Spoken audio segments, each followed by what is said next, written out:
Oi pessoal, aqui é o Giovanni Oliveira da Oliveira Imóveis e estamos aqui hoje para falar um pouquinho sobre CNH e a Carta de Condução Portuguesa, né? Quais são as principais diferenças entre as regras do Brasil com as regras aqui de Portugal. Então vai ser um vídeo bem detalhado, bem explicado, espero que vocês gostem, então bora para a vinheta.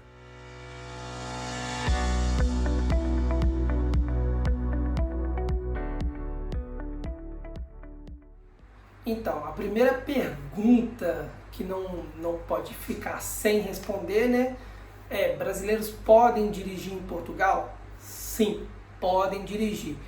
Quem vem como turista, a carteira tem validade de 180 dias, tá?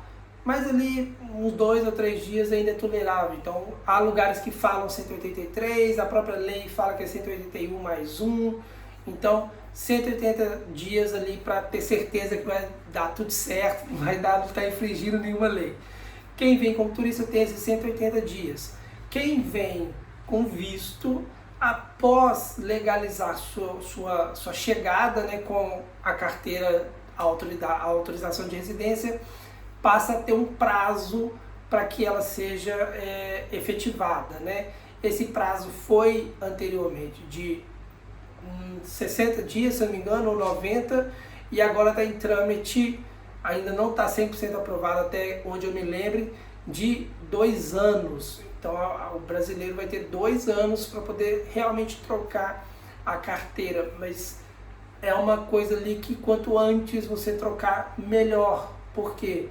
Porque com isso você já tem a oportunidade de poder trabalhar usando a sua carteira, tendo a aceitação das empresas. Uma empresa, mesmo você estando dentro da lei, ela não vai te contratar com a danada da carteira brasileira. Então, pegou a autorização de residência, troca a carteira, que aí você já tem mais uma oportunidade de trabalho, se assim for o seu ramo, né? Se for a sua vontade, beleza? Uma coisa que todo mundo sempre fala, muito youtuber fala a respeito, a gente vê muito comentário, também é sobre as estradas, né? As estradas aqui compradas das brasileiras é uma maravilha, não tem nem o que falar. Aqui é literalmente um tapete, você anda pelas estradas de Portugal com uma tranquilidade muito grande. E se você for pela autoestrada, você ainda tem um ponto a favor, que é a diferença em relação ao Brasil com as curvas.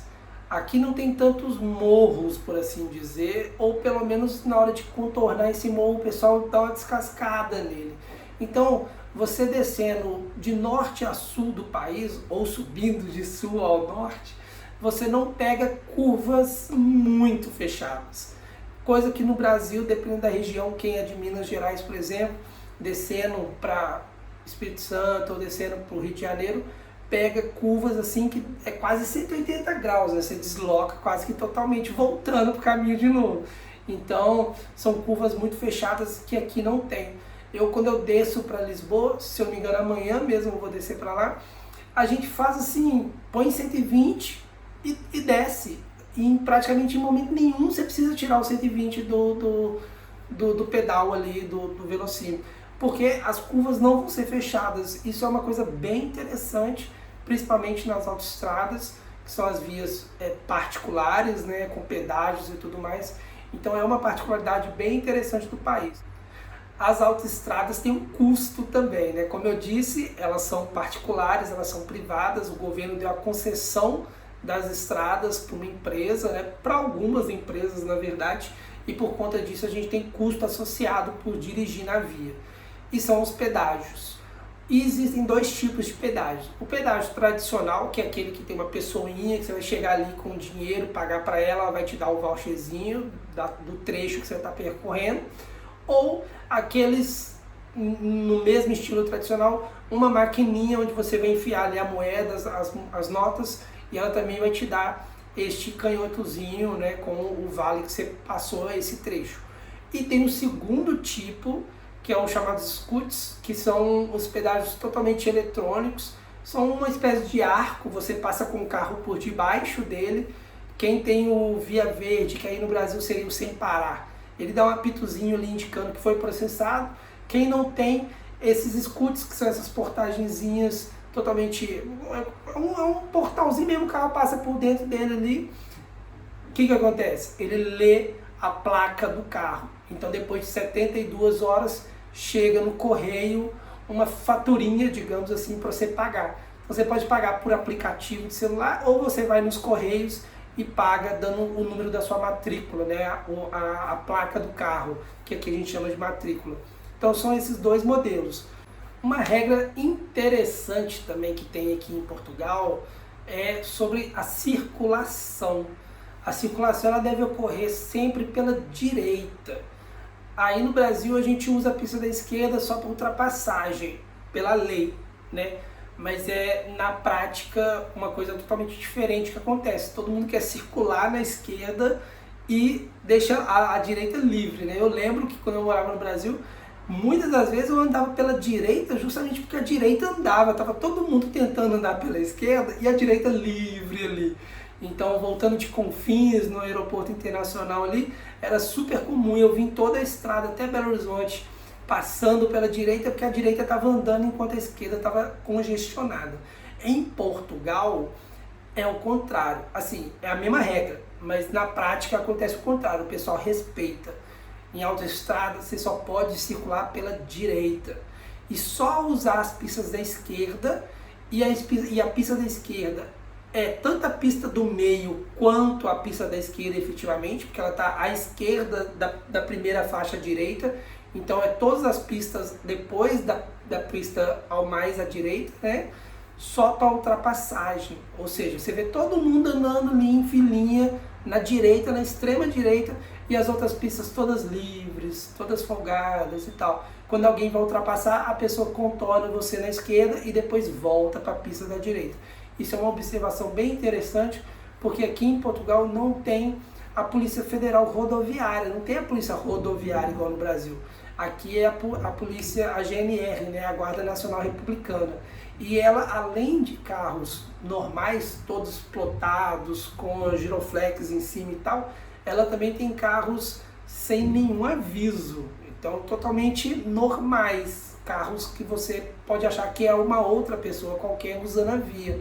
E se ele vê você usando a via de forma errada, ele faz igual nos filmes americanos. Ele liga o giroflex que está dentro do carro, que você nem tinha percebido, e manda você parar e aplica uma coima, que é a multa.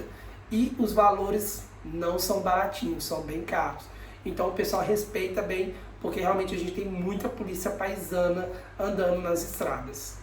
Aproveitando a deixa, tem também a questão do limite de velocidade, que algumas pessoas acabam por abusar, é normal, mas aqui, de uma forma geral, é muito bem respeitado. Você coloca ali o carro no piloto automático para seguir aquela velocidade e você repara que você não tem um distanciamento do carro atrás e nem uma aproximação do carro da frente, porque parece que também estão usando o mesmo sistema e vai todo mundo ali bonitinho, mantendo uma distância igual, porque realmente é bem utilizado. Claro, tem aqueles que vão andar para menos e tem aqueles que vão andar para mais. Como qualquer lugar do mundo, sempre tem aquela pessoa ali mais pé pesado, que vai desobedecer e tal. Mas é um número até baixo, realmente eu reparo que é um número baixo. Eu acabo viajando bastante e vejo muito pessoal respeitando. E uma diferença é que aqui, enquanto no Brasil tem diferenças de velocidade para certas regiões, se não me engano, a pista com a maior velocidade no Brasil é 130 km por hora, com a maioria sendo 120 e 110, aqui é tudo 120 e tem velocidade mínima, inclusive com bastante placa avisando, você não pode andar abaixo de 50 km por hora nas autoestradas daqui. A máxima 120 e a mínima 50.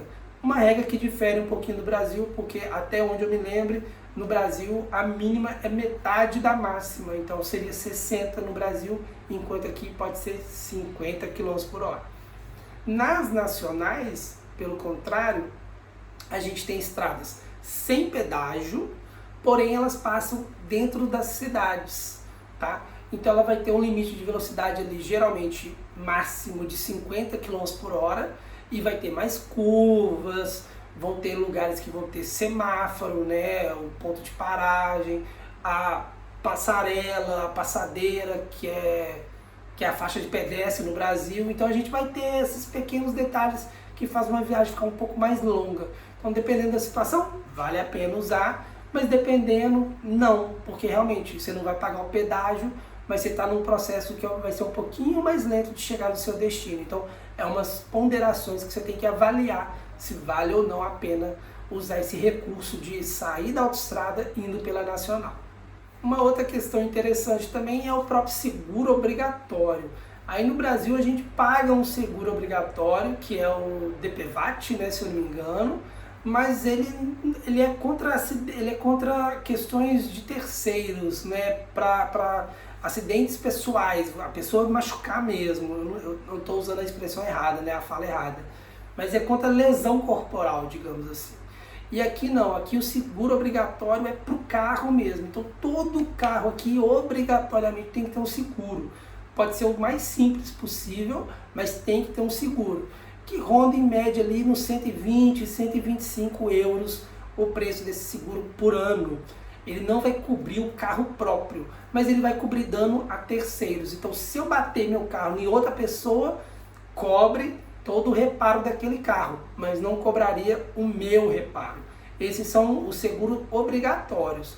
Mas também tem, é claro, os seguros normais, onde aí sim você pode colocar ele contra roubo, né, furto, quebra de vidro, intempéries da natureza. E aí vai depender muito do modelo do carro e do ano do carro. Em alguns casos, podendo ser mais do que 2.000 euros o ano. E aí, é claro, também dividem. Mas é essa diferençazinha que, sem fazer conversão, eu até avalio que é muito parecido com o Brasil nesse caso.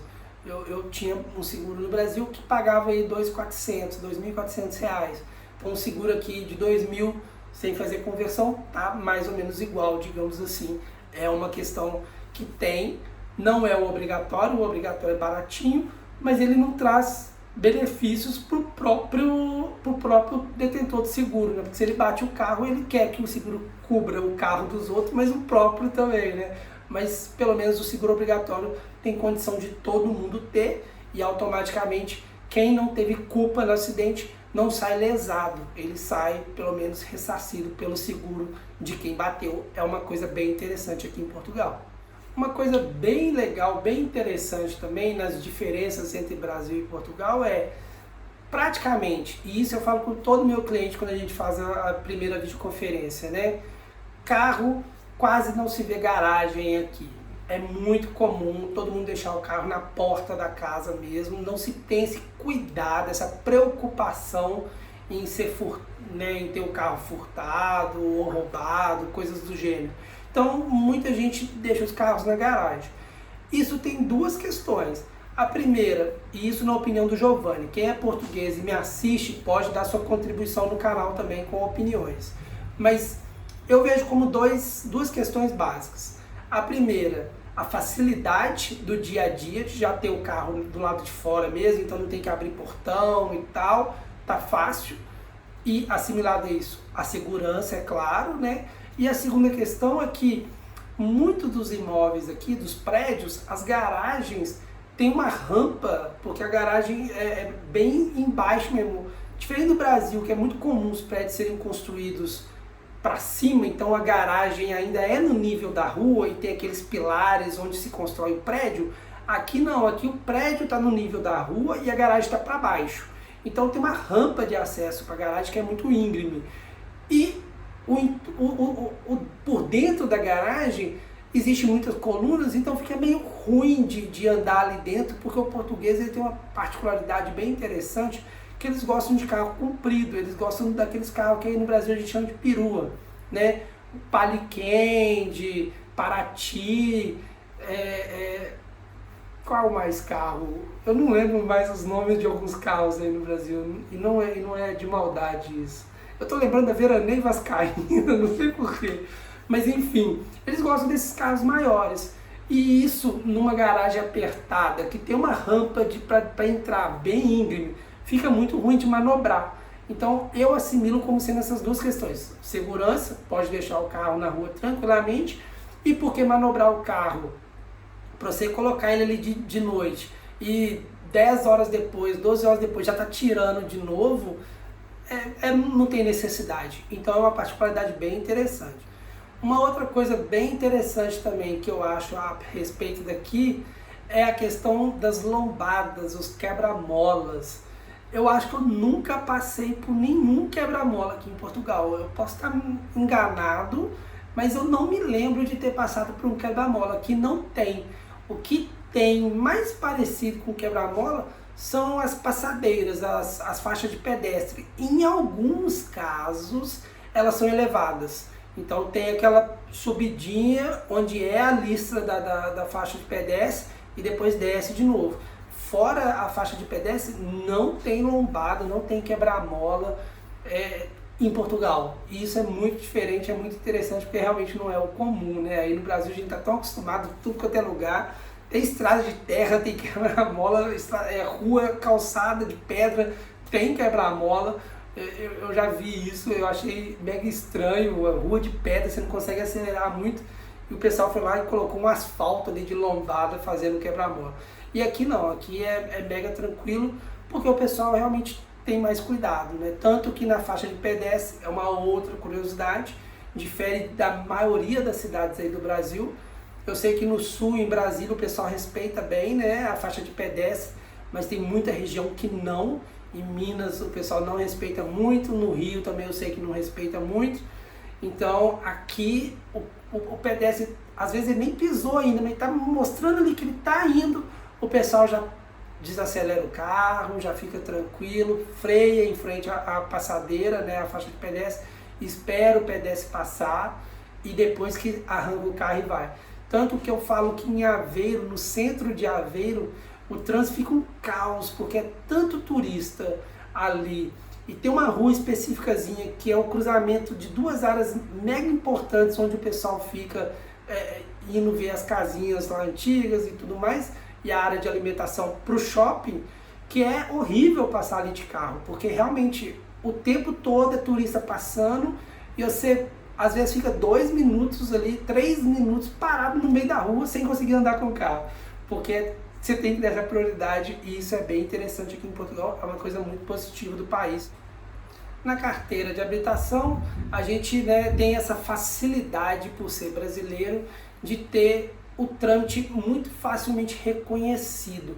Então basta a gente pegar as nossas informações da nossa carteira no consulado, validando ela, que hoje em dia nem está sendo presencial, está sendo tudo pelo correio, né? Você valida a sua CNH no consulado, depois com o exame médico feito, vai até o IMT, que é como se fosse o Detran daqui, e automaticamente ganha uma carta de condução portuguesa. E aí você está pronto para andar por essas estradas maravilhosas, conhecer o país que é maravilhoso e deixar também o seu joinha aqui no canal, né, para ajudar o Giovanni, ajudar a Oliveira Imóveis a passar mais informações. Gente, espero que tenham gostado do vídeo, o intuito é sempre querer ajudar. Quem ficou até o final, agradeço de coração, fiquem com Deus e até a próxima. Tchau, tchau!